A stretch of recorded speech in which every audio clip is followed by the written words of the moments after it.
Sure. Right. So I'm Tristan Donovan. I'm 40 years old. I live in England in a town called Lewes, just outside Brighton, and grew up in London. I'm a journalist editor, and probably the reason you're speaking to me today is because I wrote a book called Replay the History of Video Games, in addition to doing odd bits of games journalism on the side. Okay. That's perfect. So, I mean, when you started writing about games, I mean, how long ago was that? Ooh. I started as a journalist, first stuff I started writing was 1998. I think the first article I wrote about video games was 2000, and started writing about games properly in 2001, doing game reviews for a now long dead website called gay.com. Mm-hmm. And so, I mean, did you study journalism in school, or? No, I kind of fell into journalism. It was accidental. I studied ecology, so my ambition when I was at university was I was going to go out into the field and study moss and ants in some rainy moor somewhere. And what happened in my last year of university, I did some voluntary work for a magazine sold by the homeless, and came up with a feature idea for them. I phoned up the editorial office and said, hey, you should do this. And they said, yeah, that'd be great. Can you give us 1,200 words in 2 weeks' time? And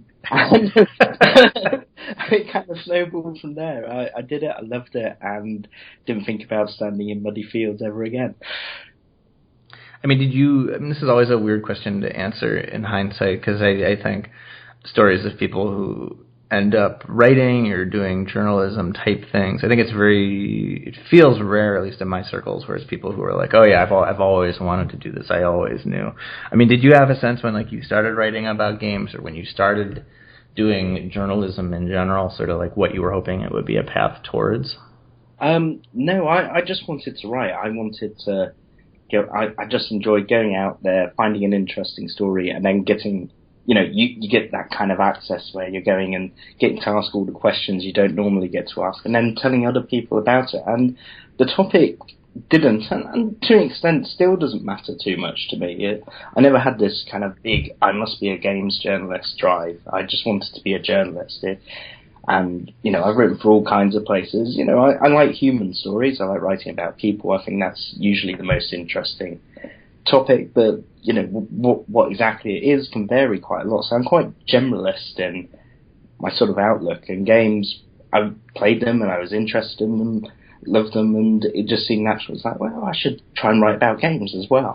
So it was really just sort of an extension of, my first love is journalism and writing, and games are, well, that's one of my hobbies. Can I co-opt my hobby into my career? And I guess that's what I did. Yeah. I mean, this is incredibly broad, but I mean, you're talking about, so you started in the late 90s. I mean, what do you feel, or what do you notice has changed about either, what the work is, how you get it, what sort of comes to mind, just sort of with that sort of broad opening thought? It's changed, in lots of ways, it has changed so much. So when I started out, the internet was just coming in. So the first place I worked, we didn't have internet access on our computers, we didn't have email. There was one computer in the office corner that was the email computer where you could go check some emails, which is really exotic. Photography, we still phoned up photographers who would go out, do their shoot, they'd develop their pictures, courier it to us. It was very phone based. It was very much going out there and talking to people, and a lot of out the office activity as well. Today, obviously, we've all got internet and email on our computers, and the job's become a lot more desk-based. There's a lot less time spent on the phone to people. It's more emailing them. So you kind of, in a way, for me, it feels like we've become slightly more removed. We've become more desk-bound as journalists, and not very much going out there quite so much as we used to. But, I mean, the core of the writing hasn't changed too much, although, even with the transition from print to online, I feel the core values of journalism haven't changed in how you approach stories, what gets people interested. It's just, there's a lot more time probably wasted trying to write for Google search engines, and which, rather than readers, there's a big pressure to do that in the endless chasing of hits. Yeah. I guess another thing that's happened with it is, when I started, we didn't really know what the audience read. So we had an idea of what would be popular, or what we thought would be popular, and we would also, so we were second guessing the audience. We didn't really know what they were going to click on. And so a lot of time you'll get, well, we're spending like 6 months on this big investigation. And when the internet came along, of course, you saw what people read. And they read the silly stuff that was really quick and easy to do.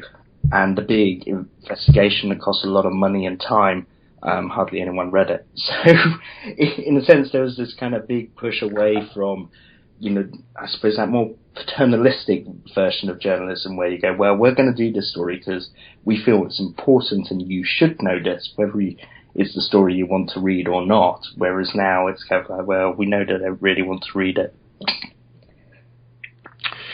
Yeah, there was a thing I read. I can send it to you. I may have already because I tend to send it around a lot. But there was this column written where someone was writing to a columnist, I think it was about 5 years ago, and they were asking about branding.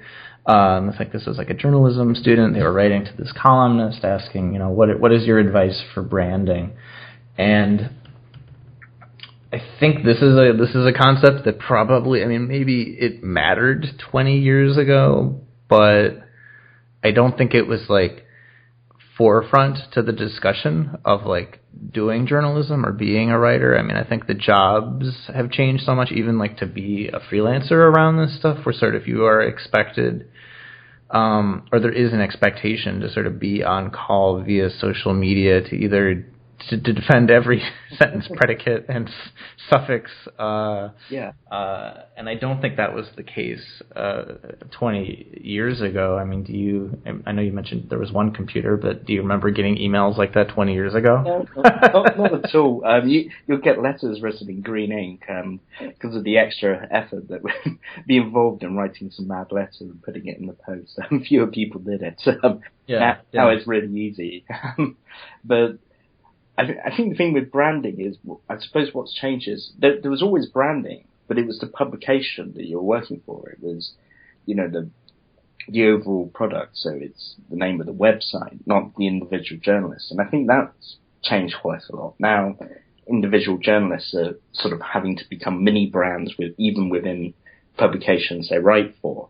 Although I'd question how much readers follow the journalists through to follow their writing rather than having their loyalty with the website or the publication. But, that's definitely changed. There's definitely an expectation that I must be a brand rather than where I work for must be the brand.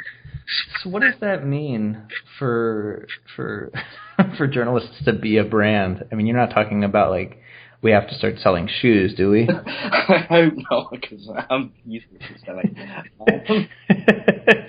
God, what a horrible thought. By a Tristan Donovan t-shirt.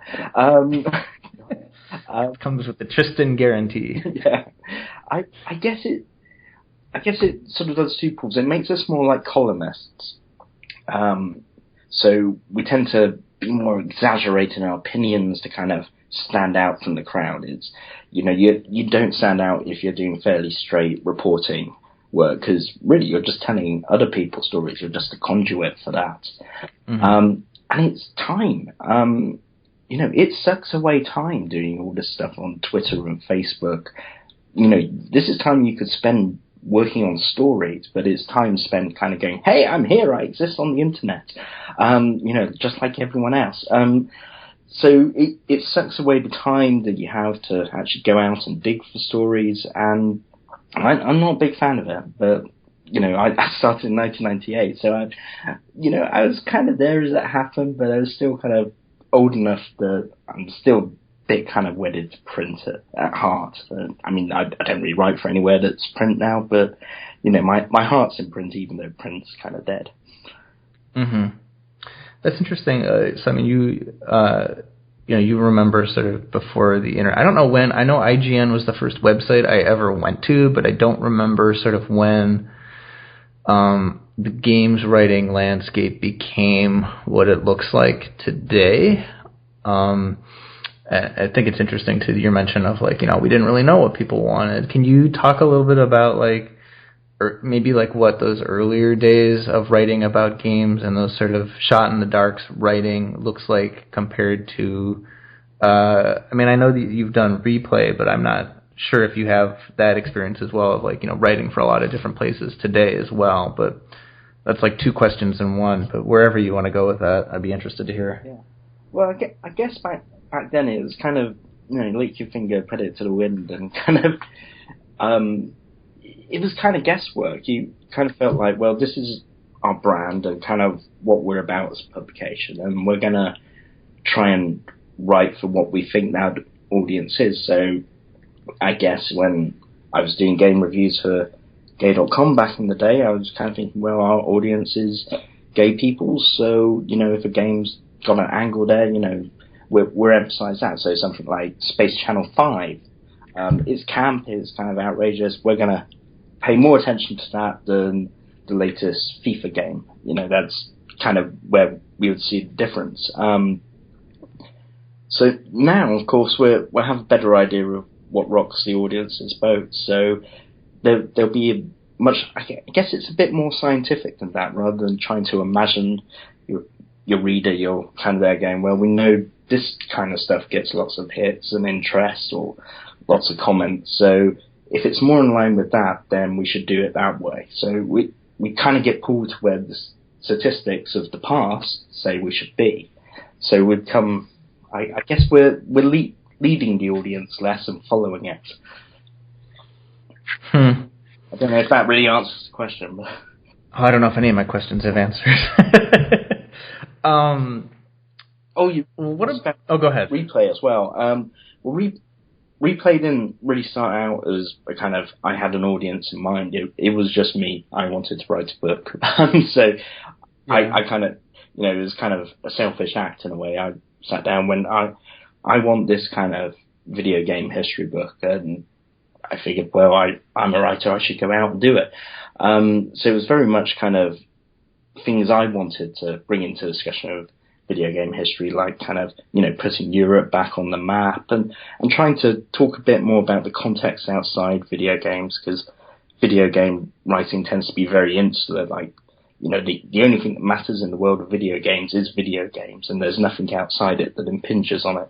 So those are the kind of things I wanted in the history of video games, and that's kind of why the book ended up the way it did, but I didn't really think of who the audience would be. So for people who don't know, I know what you mean about just the only thing that exists is video games, but I often run into people who say oh, well, it's your job as the writer to broaden it. Can you talk a little bit about why that is actually so difficult to do at publications? It's difficult because you know your audience. Say if you're a Eurogamer, your audience is there to read about video games. And, it's a consumer audience. They're not there to be educated. They want to know about games. They love games. That's why they go to the website. So, if you're covering Assassin's Creed, they don't want you kind of wandering off talking about kind of, the history of the Crusades or something. It's kind of like, no, I want to know about the game. Why aren't you telling me all this kind of Discovery Channel stuff? So, if it feels off topic when you're on a publication, because they've got an audience they're aiming for, and when you're trying to go too far out of that, you're kind of losing the audience, because it's not why they came there to read.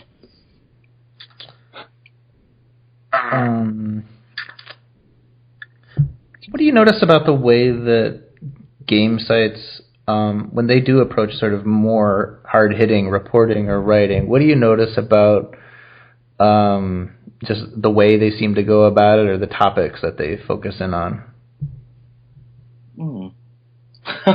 Yeah, think about that. What are you thinking of in terms of what kind of articles you've got in mind there? Well, I'm not thinking of anything specific, but I have gotten a sense in the last couple of years that there has been an effort among enthusiast publications that try to do sort of more deep diving type stuff. I don't know if you have felt that or seen that. Yeah. I think that's having to make sense. I think it feels like it still stands out because it's not the norm. Because the norm is the kind of press release, kind of planned out news that companies feed. I guess if it feels like they're not. I guess a lot of time, especially when you look at the comments, it feels like they're trying to pull an audience that doesn't want to go that way. I'm not overly positive on this. I kind of feel there's not much enthusiasm among the audience as a whole. At individual level would be different, but as a whole, I don't think the audience particularly wants kind of big exposés on the game companies they love, or they're just not kind of that into it. And when they go down that route, it feels like they're trying to drag an audience that's really reluctant to go there. So it feels a little forced. I mean, they're doing it. It's getting better, but I'm not sure the audience wants to go there. Why do you think that is? Oh, $1 million question. I think some of it's because video games are escapism. So you're taking a hobby that people do for fun and for their entertainment, and you're trying to stamp something serious into it. And I think people, there's so much serious stuff in life. I think people don't necessarily want it to be serious. They like the fact that it's escapism and it's silly and it's just entertainment, and they don't want to deal with, is the entertainment form I love, having bad psychological effects on people? There's definitely a discussion to have there, but games media is very uncomfortable for them to do that. Mainstream media is not that interested in it. It's a little bit too niche. So it doesn't quite get tackled as well as it should. And games media is, in a way, the place where it should happen. But, why do you want to, if you love games, why do you want to be told, oh, well, games may actually be changing, how people's brains work? Or, do we want to know that? No.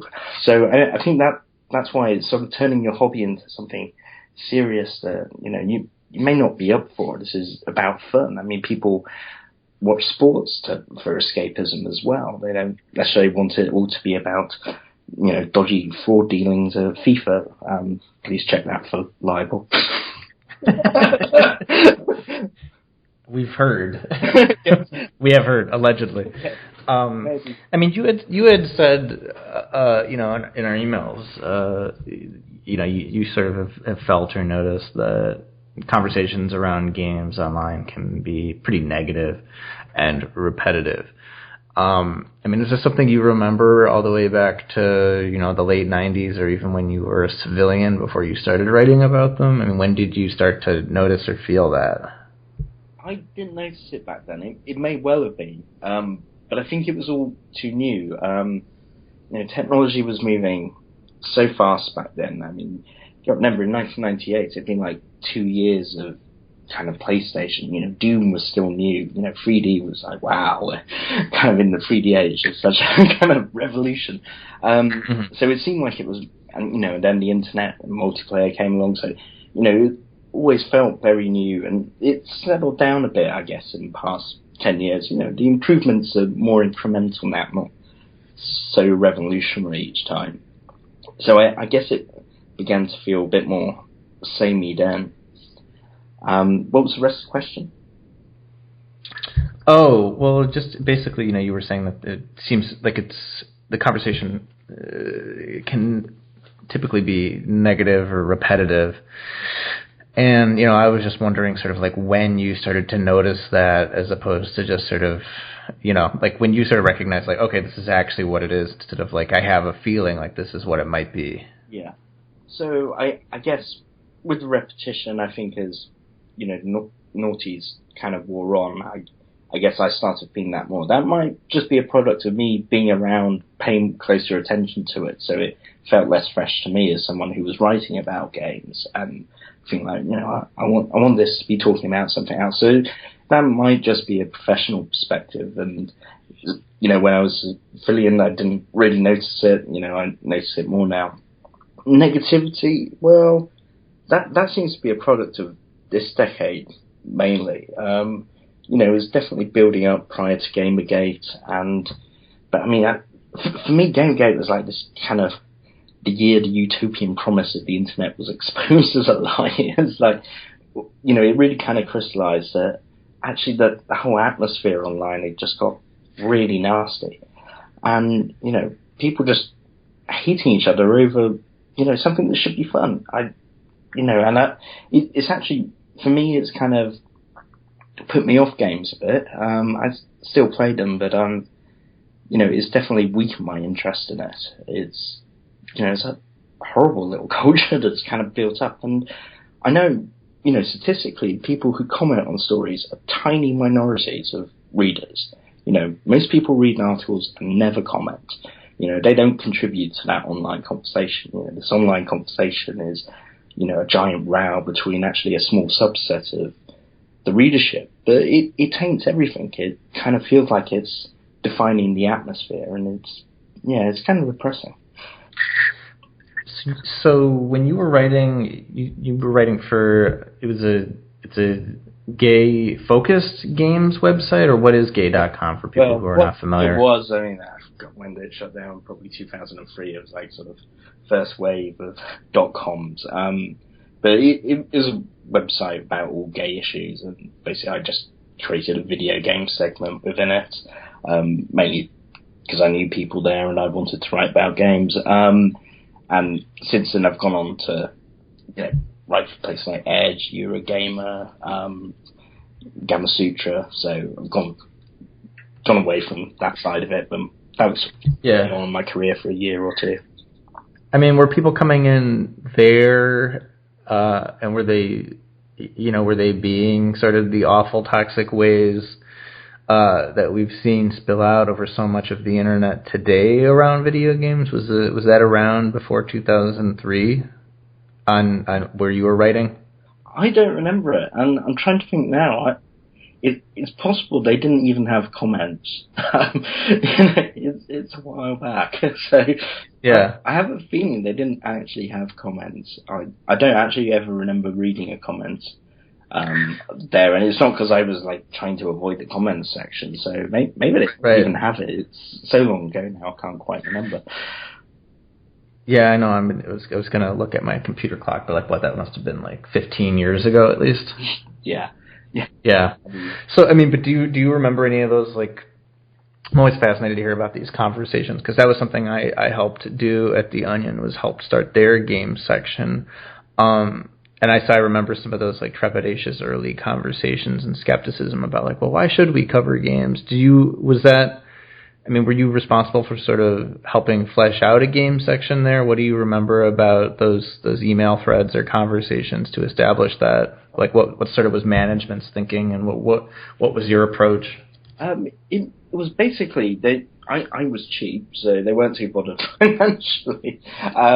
It was early in my career. But so there wasn't much business resistance. There were questions of why do we want to cover games? Why should we cover games? It's not our audience. We're not here to write about games. It's gay people play games too. Why let them go somewhere else on the internet?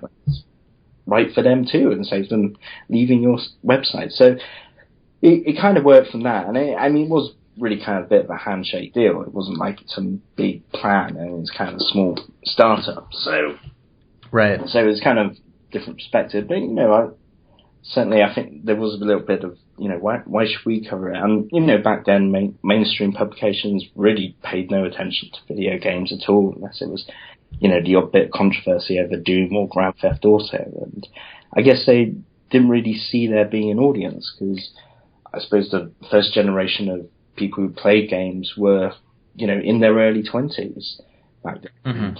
there weren't that many of them. Most of them were still in school, and these are publications that aren't writing for children. Mm-hmm. I mean, do you feel like, is that something on the whole, game sites or games media, have they done a good job of, writing about that intersection of homosexual stuff and games stuff? Yeah, I mean, I don't see there being a huge amount of gay issues in video games. I guess it would largely end up with kind of online abuse. If that happens, I don't necessarily see it as being particularly anti-gay, because I think actually people will, like school-bound bullies are looking for anything to have a go at people at. Right. There probably a few times when sort of games touch on gay issues, it's interesting to explore, like Sims sort of having gay marriage, or I think it was Grand Theft Auto 3 had these kind of stereotypical village people, lumberjacks, wandering around certain areas quoting bits of YMCA, which is a bit like, really? So, there's a few things like that. So, but, and there's not really been an emergence of any games that, speak about gay issues in any way, or that they're so few and far between. And so it's not being huge, but then you get something like Mass Effect that sort of has some of that. I mean, it's interesting that it had lesbian relationships from the beginning, and I think gay male relationships only came in the third one, where they were confident it would sell. So, there's still a little bit of that kind of issue going on, but it's never felt like a huge issue that needs lots of coverage. I wouldn't say hard with the problems in sexism in games. I think that's a much bigger issue, and we're talking about a lot more people. This is kind of half the population. Yeah, I mean, I think that's reflective too. I mean, I don't want to give you a leading question, but I mean, do you feel like that's, does that keep pace with sort of the amount of other games that talk about, other issues, or other games that say anything about what it means to be human? Yeah, it probably does. I mean, sort of video games aren't known for their great philosophical kind of contributions to political debates on the whole. So I think with, that's happened more and more, as the indie game revolutions kind of gathered pace, and, you see more big name games taking it on. But I mean, it's happening slowly. I suppose, something like Uncharted, talks a bit about kind of family and the process of growing up and having children. And actually, the idea of having children is so rare in video games, and having a family. So, I mean, there's lots of issues outside that, only just creeping in, whereas, in movies or novels or music, they've been in there from the start. Video games never started out really being that interested in the kind of day-to-day experience of people. Yeah, I mean, I was wondering too if you could speak from research you did, writing replay. I mean, for people who don't follow the stuff as closely as we do, I mean, does the curve of games about that make comments about what it means to be a human being, I mean, what does that curve look like from the farthest back you've been able to trace and research games to today? Right. Is it a straight line? Is it a zigzag? Is it a... It's kind of, I think, 70s, it's a flat line. These days of Pong, so, nothing. Then, when the first personal computers came along, there was like a small spike. Because no one really knew what they were doing at that time, so it was very much free fall. So there were some people who went, I'm going to do this kind of game that's like, going to be this social commentary, and that's fine.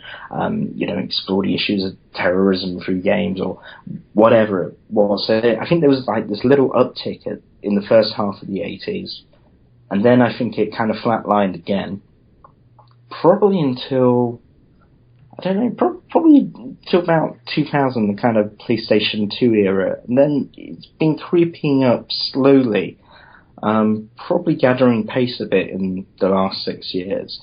So it's kind of now on what looks like a fairly steady upward trend of, these issues are going to be talked about more, and we're learning how to do it. So, going back to Uncharted 4, that's, a big name blockbuster game that's mainly about going around shooting people and climbing up rocks.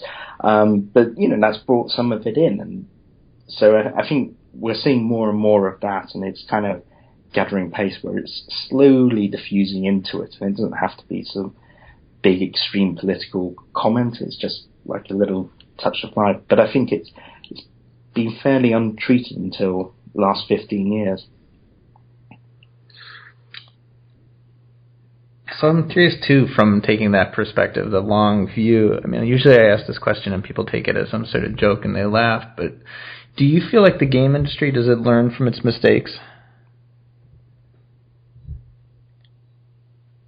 Yeah, I think they want to, they want to be accepted. I think the game industry's always had this kind of Hollywood complex where it's always felt like it lives in the shadow of Hollywood and wants to break out of it, and it's always lacked the same kind of credibility that movies have had. So I think it's always had that envy kind of going on in it. So I think they're wanting to go down that road in the games that they can. Not every game can do this kind of stuff. So I think the game industry as a whole is keen to do it. Maybe a little conservative, doesn't want to kind of push the boat out too much, which might be more reflective of the audience it thinks it has. So, yeah, it wants to go there, but it's not pushing it too hard. It's kind of baby steps along the way. Mm-hmm. So, I'm sorry, how does that, how is that learning from its mistakes, you think? Well, I mean, what kind of mistakes do you think it's done? Well, I mean, it's always a weird question whenever I throw that out, but I think, that can be taken to mean, just basic project management stuff. It could also extend to the sort of non-communicative stuff we've talked about, and sort of, whether that precipitates into other tensions or problems. Oh, right, okay. As far as mistakes, yeah, I mean, I don't know. It's sort of intentionally open-ended, and you can also just disagree and say, what mistakes? Uh-huh. So, yeah, so it's much broader. I think games industry is quite, it's quite focused on, especially the fan base, the most vocal fans, what do they want and how can we react to them? And so they tend to be very reactive to what they do, and fairly, from their point of view, if they make a mistake, I mean, look at Mass Effect 3. They changed the ending of the game, to appease people. So I think there's a reaction where they feel like, people are angry at us. We've got to kind of adapt to that. They feel very much like they must do that. So I think on those little mistakes, they're quite self-correcting. But actually, I think that is actually a kind of larger, longer-term mistake, because what's happened, and you see it in community managers, and they've been putting up with this for kind of 15 years, is the amount of abuse community managers in games companies get is ridiculous. I mean, death threats are kind of daily occurrence, and instead of companies going, hang on, you don't threaten to kill our employees, we've got a duty to protect them, and this is not on, and if you're going to be like that, we're not going to engage with you. Instead of doing that, they go, wow, oh, don't worry, they're just passionate. It's like, no, you don't go around threatening people and then kind of appeasing them and kind of, so I think the game industry's made a mistake there. I think it's played a role in creating that culture that's come into focus via Gamergate. Just in terms of not being willing to challenge or kind of draw a line anywhere of what's acceptable behaviour. That's maybe changing a bit. I think there was a competition recently where Capcom threw out a player for something sexist. I can't remember the details, but so maybe there's a little bit of that starting to feed in now. But overall, I think the game industry's been way too easygoing about people who are really not being civil or acting like adults. Yeah. What do you feel like the audience for games doesn't understand about, I don't know, the work that goes into writing about games? Because the type of toxicity you're talking about can also be extended to people who write about games, and like they're not actually the ones making them. Yeah, I suppose on the review side, I think they maybe don't understand that how much control the game companies have over access to games prior to review. You know, it is nigh on impossible to review a game pre-release without the publisher's cooperation. And often those publishers will just give you a game 3 days before launch. And because, you know, and maybe it's a really big game, you know, do you want to review Fallout 4 in 3 days? You know, it's not enough time. So I don't think people understand the sort of the time pressures, the constraints on games. They possibly don't understand. And that lack of access sort of continues into access to people in the games companies. Game companies tend to be fairly unwilling to give free and easy access. Now, that's really, I mean, that's not the games company's problem. You know, they're being protective about what they do. They want to control the PR story. I think that falls more to journalists to spend more time building those contacts within the companies and finding ways to bypass that PR machine. But I think, you know, for a day-to-day news story, it's quite hard to phone up and go, can you comment on this? It's like, well, no, we're not interested. So I think that's quite probably something they don't know. You know, that relationship's quite fraught. There's not, you know, if you want to write about a particular game, there's only really one company you can talk to. And if they're not playing ball, it's quite hard to find a way around that. Are you able to support yourself with your writing? Yeah, but not through games. So why are you laughing at that assertion? At the notion of being able to support yourself from writing about games? Well, I mean, I write a lot about social work and other topics. So overall, I managed to pay my bills. I'm not raking it in by any stretch of the imagination, but I make enough to live off it, and it's okay. If I was just writing about games, I would have probably gone found another career by now because the money's terrible, and it's the amount of work you would have to put in to make it add up. I don't know. As you get older, you don't want to put in those hours. When I was 24, fine, I'm just up for it, and you know, let's go for it. But you know, I'm 40. I have a mortgage. I have bills to pay. You know, there's a overhead of living that has to be achieved. And if I was just writing about games, which would be great fun to do, I don't think those sums would add up.